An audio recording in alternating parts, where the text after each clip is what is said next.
और बताओ शीला डार्लिंग, क्या हाल है तुम्हारा? अबे बदतमीज, कौन है तू? और तेरी हिम्मत कैसे हुई मुझे डार्लिंग बोलने की? क्यों नहीं पहचाना? मैं तेरा पुराना आशिक चिंटू हूँ। अरे भाई कौन हो तुम? मैं किसी चिंटू विंटू को नहीं जानती हूँ। अरे ठीक से याद करो शीला, मैं तुम्हारे पड़ोस वाले शर्मा अंकल का बेटा हूँ। अच्छा तू वही है ना जो 5वीं की परीक्षा में पैंट में हक दिया था? अरे यार वो बचपन की बातें याद करके मेरी इज्जत का कचरा मत करो। तो क्या करूँ?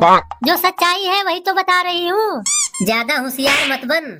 वैसे तू भी दूध की धुली हुई नहीं है, तू भी तो रोज स्कूल में सुसु कर दिया करती थी। अरे चुप हो जा कमीने, क्यों मेरी इज्जत का पंचनामा कर रहा है? ठीक है, अब तुम भी मेरी पोल मत खोलो और मैं भी तुम्हारी पोल नहीं खोलूंगा। हाँ हाँ ठीक है, अब फटाफट ये बता तुझे मुझसे क्या काम है? तुम तो जानती हो ना शीला, मैं तुम्हें बचपन से कितना प्यार करता हूँ। तो चलो अब हम मंदिर में जाकर शादी कर लेते हैं। अरे जा जा, गेंडे सी शक्ल तेरी, और मैं तुझसे शादी करूंगी? मैं तो गोपाल से प्यार करती हूँ और उसी से शादी करूंगी। देख लो शीला, मेरा प्यार ठुकराने से पहले एक बार अच्छी तरह सोच लो, वरना बाद में पछताओगी। क्या रे चिंटू, जब शीला बोल रही है कि वो मुझसे प्यार करती है और मुझसे ही शादी करेगी तो तुझे समझ में नहीं आता? तुम रहने दो बाबू, क्यों इस भिखारी के मुंह लग के अपना समय बर्बाद कर रहे हो?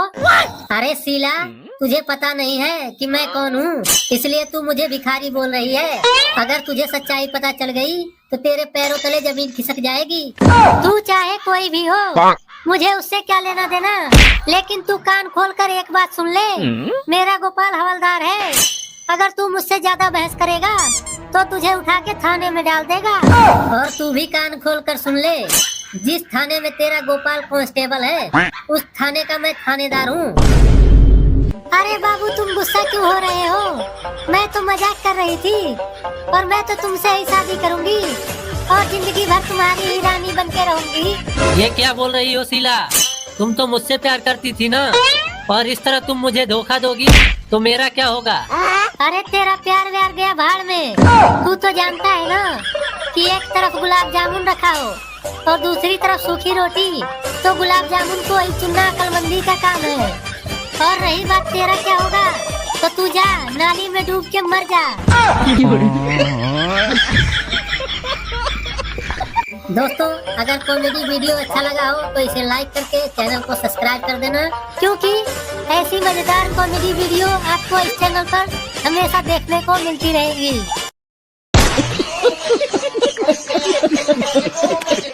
अरे सीमा भाभी, अरे ओ सीमा भाभी, क्या कर रही हो आप? अरे कुछ नहीं ननद जी, मैं अपने मायके जा रही हूँ, परेशान हो गई हूँ मैं यहाँ रह रह कर। अरे सीमा भाभी, ये भी कोई बात हुई क्या? मैं कल ही तो आई हूँ और आज आप मायके जाने की बात कर रही हो। क्या हम दोनों कुछ पल साथ में नहीं रह सकते हैं क्या? अरे हाँ ननद जी, मैं भी तो यही बात सोच रही हूँ कि ना ही यहाँ पे कोई त्योहार आया है और ना ही कोई कार्यक्रम आया। ननद जी, मैं भी तो यही सोच रही हूँ कि यहाँ तो ना ही कोई त्योहार आया है और ना ही कोई कार्यक्रम आया है, तो फिर अभी से तुम मुँह लटकाए यहाँ क्यों चली आई हो?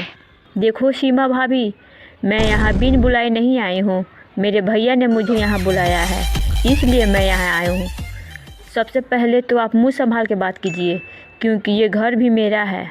अरे हाँ हाँ ननद महारानी जी, मैं ये भी जानती हूँ कि ये घर आपका ही था, और तब तक था जब तक आपकी शादी नहीं हुई थी। अरे रानी, मैं कब से देखे जा रहा हूँ कि तुम अपने भाभी से क्यों लड़ रही हो। अरे भैया, मैं भाभी से नहीं लड़ रही हूँ, बल्कि भाभी ही मुझसे लड़ रही है, और वो तो हमें इस घर में ही रखना नहीं चाहती। क्या हमें इस घर पे हक नहीं है क्या? अरे सीमा, तुम हमारी बहन से ऐसे क्यों लड़ी जा रही हो? मेरी बहन का पहले से ही इस घर पे हक था, आज भी है और आगे चलकर ही रहेगा। तुम एक बात कान खोल के सुन लो, अगर तुम हमारी बहन से बहस की तो मैं तुम्हारी मुंह तोड़ दूंगा। रानी मेरी इकलौती बहन है, उसका इस घर पे पहले भी हक था, आज भी हक है और आगे चलकर भी हक रहेगा। तुम इसे भला बुरा कुछ भी नहीं कह सकती है, वरना हम तुम्हारे मुंह तोड़ देंगे। अरे हाँ हाँ, मुझे भी पता है जी कि वो आपकी इकलौती बहन है। अरे आप तो ऐसे बोल रहे हो जैसे मेरे अलावा आपके पास 2-4 बीबियाँ और हो। एक बात कान खोल के सुन लीजिएगा, मैं आपको बहुत मुश्किल से मिली हूँ, ये बात आपको ध्यान रखना है, नहीं तो मैं ये घर छोड़कर अपने मायके चली जाऊँगी। अरे नहीं भैया भाभी, आप दोनों आपस में मत लड़ो। एक काम करते हैं, मैं ही कल अपने ससुराल चली जाती हूँ, आप दोनों खुशी से रह लेना, यही सही होगा। देखो ननद महारानी जी, कल से अच्छा होगा कि आप आज ही चले जाओ, क्योंकि मैंने आज आपके लिए खाना नहीं बनाया है। दोस्तों, अगर आपको वीडियो अच्छा लगा तो चैनल को लाइक तथा सब्सक्राइब ज़रूर करना।